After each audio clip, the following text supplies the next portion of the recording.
Hello students. आज हम discuss करेंगे नेक्स्ट टॉपिक 12th फिजिक्स का वेलोसिटी सिलेक्टर। तो वेलोसिटी सिलेक्टर जैसा इसका नाम है ना, वेलोसिटी को सिलेक्ट करेगा, किसी स्पेसिफिक वेलोसिटी को सिलेक्ट कर लेगा ये। मतलब जैसे मान लो कोई चार्ज पार्टिकल है अपने पास है ना, मतलब बहुत सारे चार्ज पार्टिकल हैं, बहुत सारे जैसे आपके इलेक्ट्रॉन्स हैं, बहुत सारे प्रोटॉन्स हैं, बहुत सारे अल्फा पार्टिकल्स हैं। तो वो चार्ज पार्टिकल्स मूव कर रहे हैं, ठीक है। और उन सभी चार्ज पार्टिकल के पास जैसे मान लो कि बहुत सारे इलेक्ट्रॉन मूव कर रहे हैं, बहुत सारे इलेक्ट्रॉन्स मूव कर रहे हैं, लेकिन सभी इलेक्ट्रॉन्स की स्पीड सेम नहीं है, सभी इलेक्ट्रॉन की स्पीड सेम नहीं है। तो हमें एक स्पेसिफिक स्पीड का इलेक्ट्रॉन चाहिए उनमें से, कि भाई मेरे को ना इस स्पीड के इलेक्ट्रॉन चाहिए। तो उन सभी अलग अलग स्पीड वाले इलेक्ट्रॉन्स में से एक जो हमारी जो डिजायर्ड स्पीड का हमें इलेक्ट्रॉन चाहिए, हमें एक स्पेसिफिक स्पीड का इलेक्ट्रॉन चाहिए। तो वो इलेक्ट्रॉन कैसे उसमें से सिलेक्ट करेंगे, कैसे फाइंड आउट करेंगे कि वो इलेक्ट्रॉन जिसकी स्पीड हमें चाहिए, ठीक है। तो ये जो मेथड है, ये जो डिवाइस है, इसका नाम है वेलोसिटी सिलेक्टर। और इससे हम कोई भी स्पीड का, किसी भी वेलोसिटी का जो चार्ज पार्टिकल है वो हम सिलेक्ट कर सकते हैं, ठीक है। तो इसकी कंस्ट्रक्शन की पहले बात करूंगा। पहले वेलोसिटी सिलेक्टर क्या करता है? वेलोसिटी सिलेक्टर आपका एक स्पेसिफिक स्पीड के पार्टिकल को सिलेक्ट करता है out of means the we have a charge particle which have so many different speeds or so many different velocities and हमें क्या करना है, उसमें से एक स्पेसिफिक वेलोसिटी का इलेक्ट्रॉन सिलेक्ट करना है। तो कैसे करेंगे? वेलोसिटी सिलेक्टर से करेंगे। सबसे पहले इसमें इसका जो प्रिंसिपल है ये कैसे वर्क करता है, तो प्रिंसिपल की हम बात कर चुके हैं। जो लोरेंट्ज फोर्स है, लोरेंट्ज फोर्स का जो कॉन्सेप्ट है उस कॉन्सेप्ट के ऊपर ये बेस्ड है, लोरेंट्ज फोर्स के कॉन्सेप्ट पे ये बेस्ड है।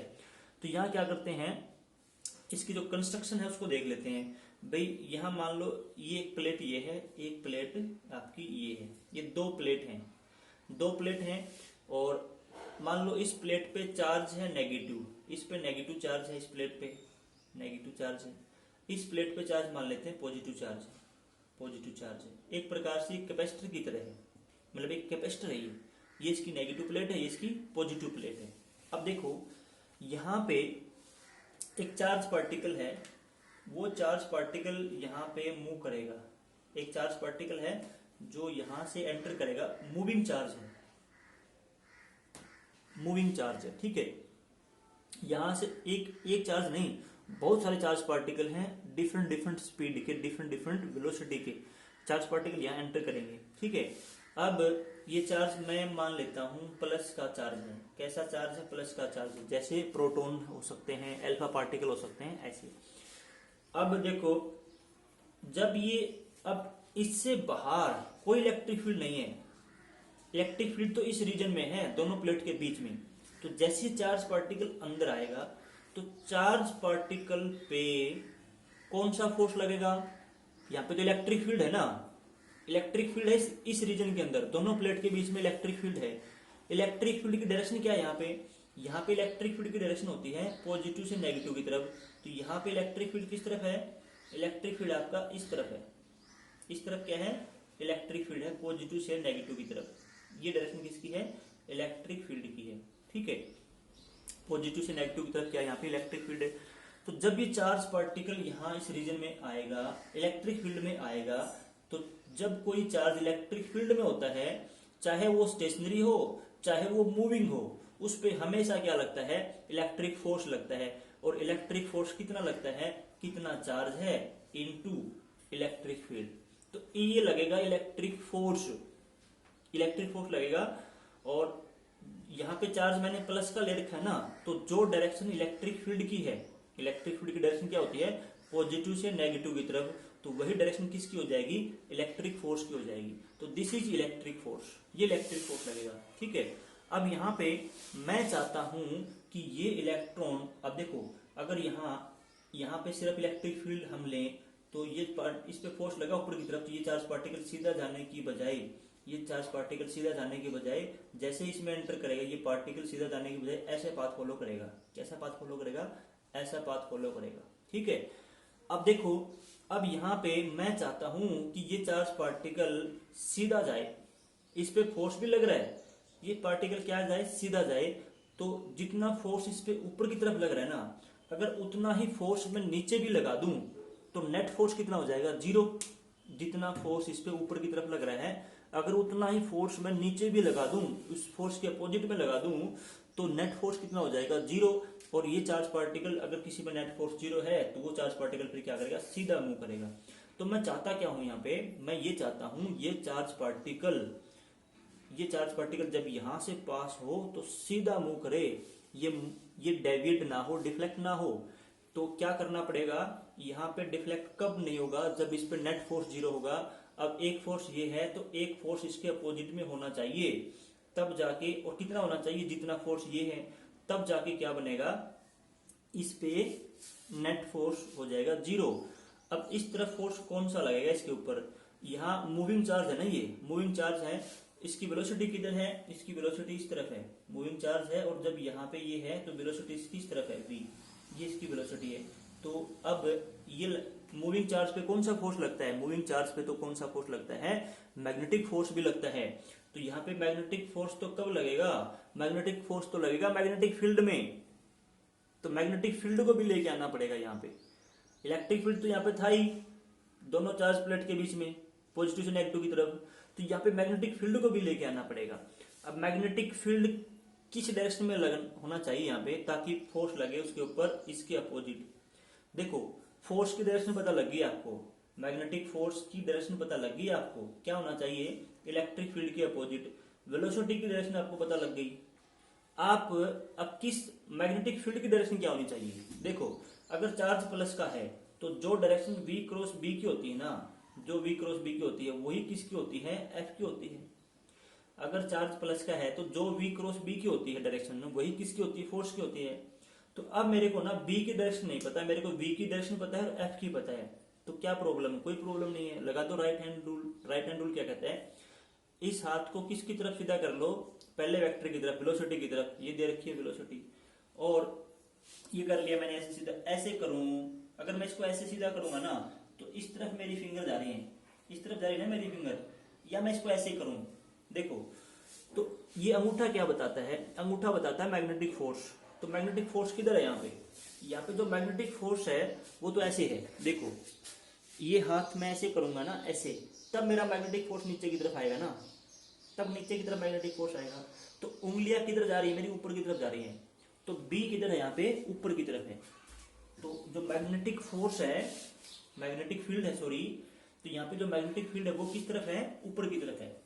तो इस पूरे रीजन में यहाँ पे जो मैग्नेटिक फील्ड है, हर जगह मैग्नेटिक फील्ड किधर है, इस पूरे रीजन में यहाँ तक जो मैग्नेटिक फील्ड है वो किस तरफ है, ऊपर की तरफ है, ठीक है। तो यहाँ पे इलेक्ट्रिक फील्ड भी है और यहाँ पे मैग्नेटिक फील्ड भी है, यहाँ पे इलेक्ट्रिक फील्ड भी है और यहाँ पे मैग्नेटिक फील्ड भी है। ये ऊपर की तरफ जो मैग्नेटिक फील्ड होता है उसको कैसे दिखाते हैं, डॉट लगा के सर्कल लगा देते हैं, तो ये है मैग्नेटिक फील्ड। तो यहाँ पे मैग्नेटिक फील्ड ऊपर की तरफ, ठीक है। तो इस मैग्नेटिक फील्ड की वजह से मैग्नेटिक फोर्स लगेगा डाउनवर्ड डायरेक्शन में, और इलेक्ट्रिक फोर्स लगेगा अपवर्ड डायरेक्शन में। तो दोनों इक्वल होंगे और अपोजिट होंगे, ये क्या आपका मैग्नेटिक फील्ड है यहाँ पे, ठीक है। तो एक्चुअल में क्या हो रहा है यहाँ पे, एक्चुअल में यहाँ मैग्नेटिक फील्ड भी है और यहाँ पे इलेक्ट्रिक फील्ड भी है। तो ये charge particle electric field as well as magnetic field दोनों में मूव कर रहे हैं। तो इलेक्ट्रिक फील्ड की वजह से फोर्स लगेगा और मैग्नेटिक फील्ड की वजह से भी फोर्स लगेगा। इलेक्ट्रिक फील्ड की वजह से यहाँ पे फोर्स लगा ऊपर की तरफ और मैग्नेटिक फील्ड की वजह से फोर्स लगेगा नीचे की तरफ, ठीक है। और हम क्या कर सकते हैं, देखो हम इलेक्ट्रिक फील्ड और मैग्नेटिक फील्ड की वैल्यू को चेंज कर सकते हैं अपने आप, मतलब इसमें ऐसा अरेंजमेंट होती है, हम इसको चेंज कर सकते हैं। हम इनको चेंज करते जाएंगे और कहाँ तक चेंज करेंगे इसको, जब ये दोनों बराबर नहीं हो जाते, ठीक है। तो when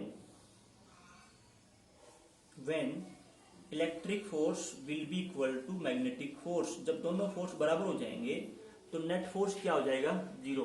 then net force net force on charge particle, net force on small q, net force on q will be equal to zero, will be zero and, अगर नेट फोर्स जीरो है एंड इट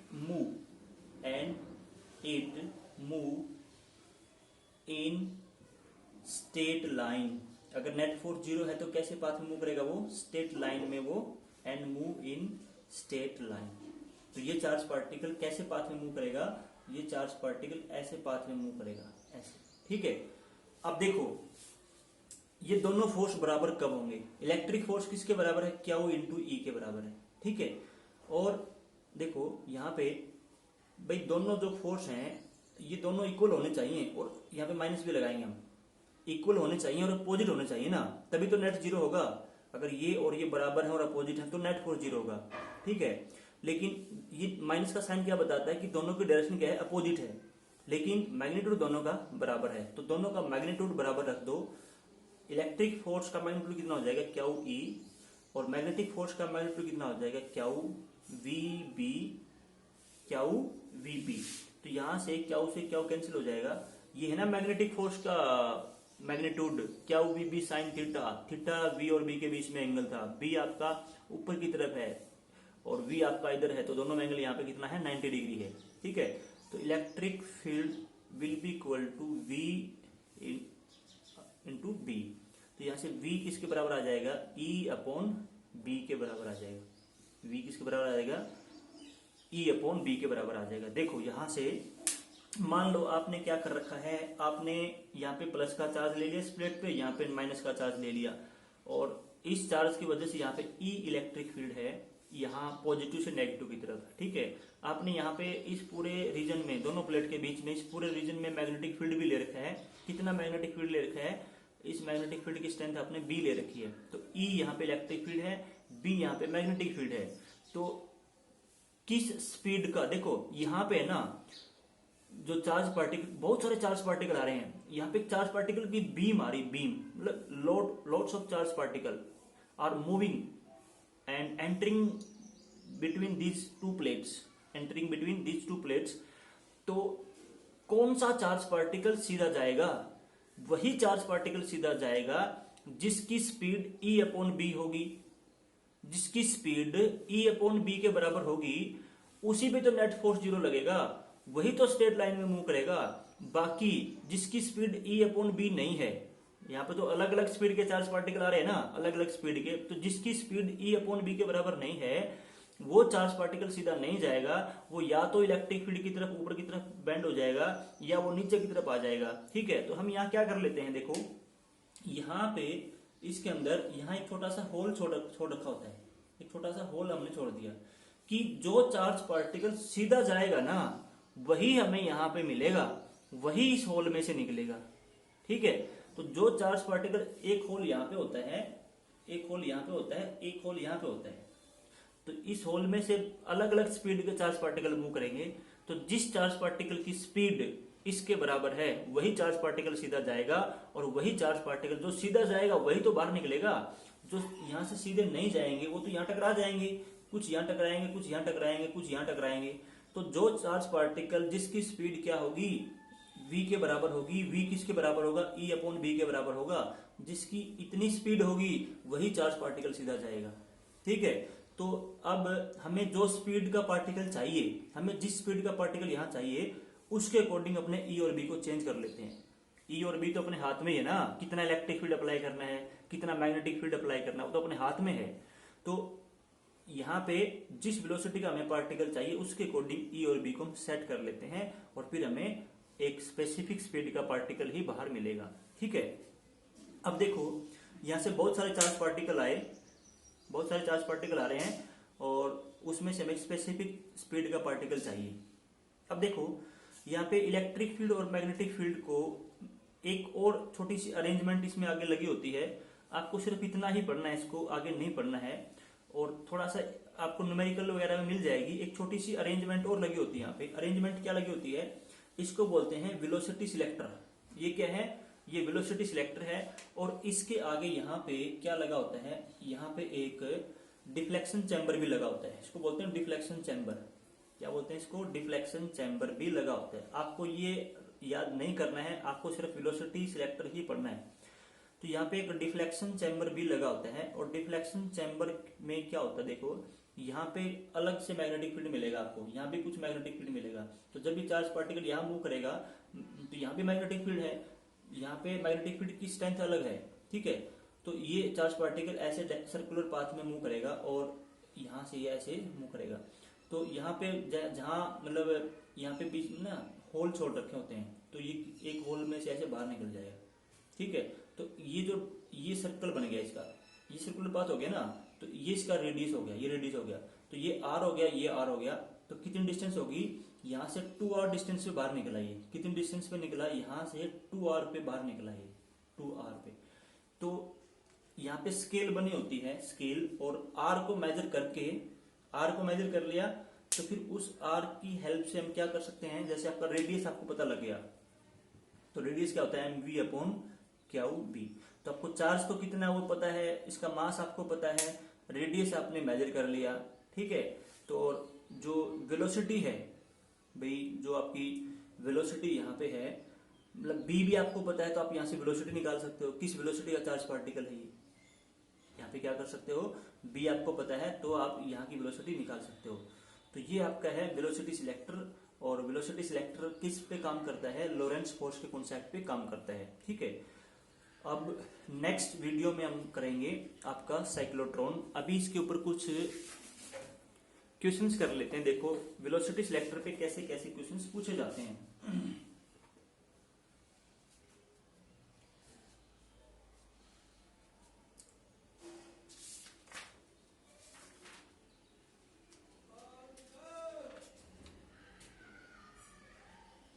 पहले एक question मैं कर लेता हूं, देखो क्या गिवन इसमें,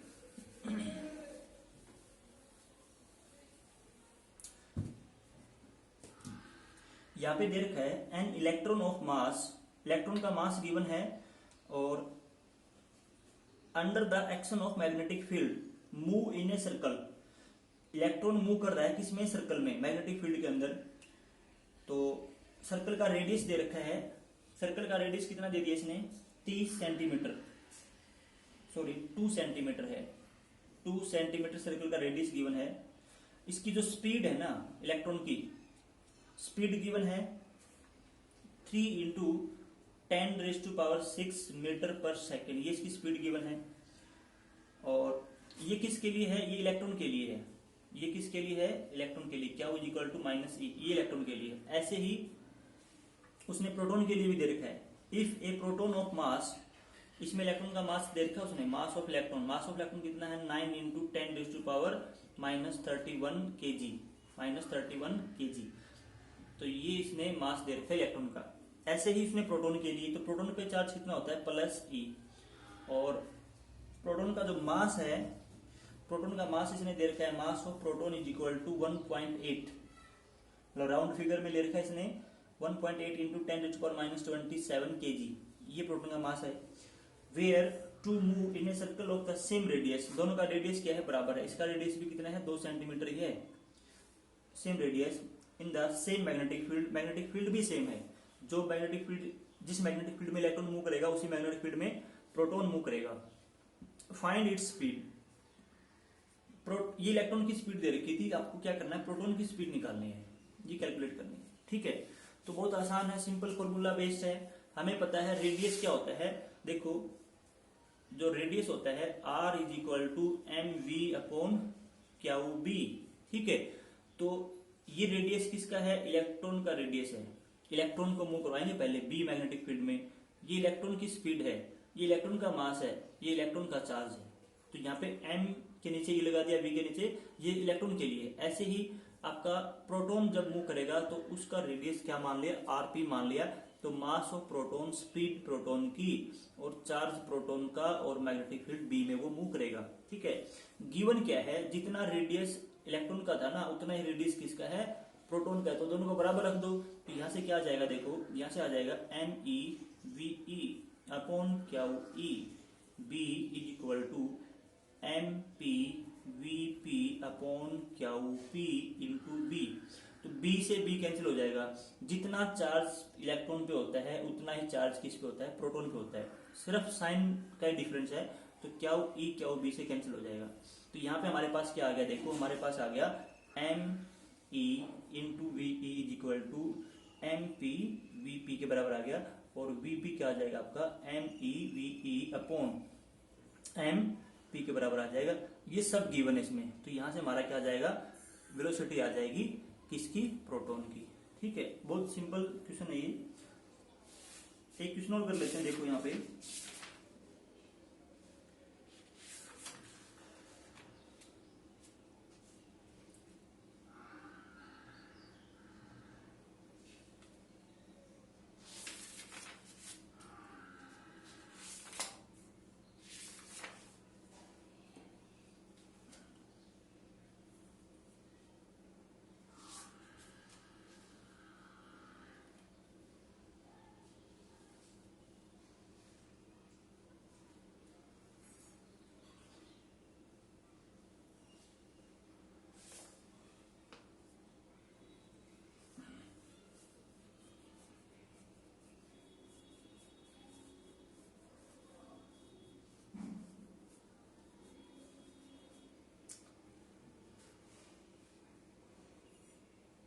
देखो इसमें क्या देखा है, एक क्वेश्चन और करेंगे हम, लास्ट क्वेश्चन है ये। यहाँ पे देखा है a beam of electron enters a uniform magnetic field. A beam of electron enters uniform magnetic field B. Magnetic field क्या है, यूनिफॉर्म है, यूनिफॉर्म मैग्नेटिक फील्ड है। स्ट्रेंथ दे रखी है 0.3 टेस्ला, ये दे रखा है 0.3 tesla with velocity of, velocity कितनी दे रही है इसमें, वेलोसिटी दे रखी है इसकी 4 इंटू 10⁵ मीटर पर सेकेंड, ये इसकी वेलोसिटी दे रखी है। ठीक है, और थीटा एंगल दे रखा है at an angle 60 degree with field, theta यहाँ पे 60 डिग्री दे रखा है। ठीक है, find the radius of helical path. अब देखो अगर आपका रेडियस, यहाँ पे ये सब गिवन है, अगर आपका एंगल वेलोसिटी में और बी में 0-90 के बीच में है तो पाथ कैसा होगा, हेलिकल होगा ना, सर्कुलर नहीं होगा, तो हेलिकल पाथ होगा। तो इसने पूछा है सबसे पहले क्या निकालना है, हेलिकल पाथ का रेडियस निकालना है। तो रेडियस कैसे निकालते हैं, एम और यहाँ पे क्या लेते हैं v sine theta upon q B. तो सब कुछ गिवन है यहाँ पे। कौन है, इलेक्ट्रॉन है, तो इलेक्ट्रॉन का मास रख देंगे 9 इंटू 10⁻31। वेलोसिटी कितनी दे रखी है 4 into 10⁵ sine theta sine 60 degree upon क्या वो कितना होता है, इलेक्ट्रॉन पे चार्ज कितना होता है 1.6 into 10⁻31, sorry 19 coulomb, 19 coulomb. B strength of field 0.3 tesla, ये दे रखा है। तो इसको सोल्व करेंगे तो आपका रेडियस आ जाएगा, किस में आएगा, रेडियस मीटर में आएगा। ठीक है, क्योंकि सारी वैल्यू हमने किस में रखी है, एसआई यूनिट में रखी है, तो आपका रेडियस किस में आएगा, मीटर में आएगा। ठीक है, उसके बाद इसने पूछा ऑल्सो फाइंड द पिच, इस हेलिक्स की पिच भी निकालो। पिच क्या होती है, पिच होती है v cos theta into time period, v cos theta into time period. तो टाइम पीरियड, पहले टाइम पीरियड निकाल लेते हैं। टाइम पीरियड क्या होता है 2πm अपॉन क्यू बी। तो ये देखो इसमें पुट कर देते हैं, तो यहां से पिच क्या आ जाएगी आपकी v cos theta, time period की जगह रख दो 2πm अपॉन क्यू बी। तो ये सारी वैल्यू आपको दे रखी हैं, और 2π ये सब वैल्यू रख देंगे ना, वेलोसिटी स्पीड थीटा 60 डिग्री और मास और सब है। तो यहां से आपका क्या आ जाएगा, पिच आ जाएगी आपकी। पिच किस में आएगी, मीटर में आएगी, पिच भी किस में आएगी, मीटर में आएगी। ठीक है, और यही सब इसमें दे रखा है। तो सिंपल है, फॉर्मूला बेस्ड क्वेश्चन हैं, हो जाएंगे, बिल्कुल आसान क्वेश्चन बनते हैं इस टॉपिक के ऊपर। ठीक है।